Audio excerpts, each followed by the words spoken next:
Good afternoon mga kamaster. For today's video ay nagdi-distribute para kami ng aming financial assistance sa PWD. So every month pala to binibigay sa amin every third month of the year.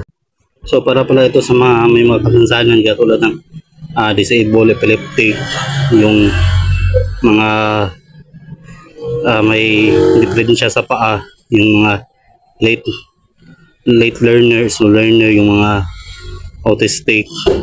So binibigay ito sa amin para sa aming kada tatlong buwan binibigyan kami ng financial assistance para magamit namin kung sakaling yung mga PWD na may minimaintain na gamot, meron silang magamit pambili. Kung yung katulad ng mga kapos na PWD wala silang pera pambili, so magamit nila yun para mabili yung mga pangangailangan nila, mga gamot. Katulad ng epileptic, may minimaintain na gamot yun, yung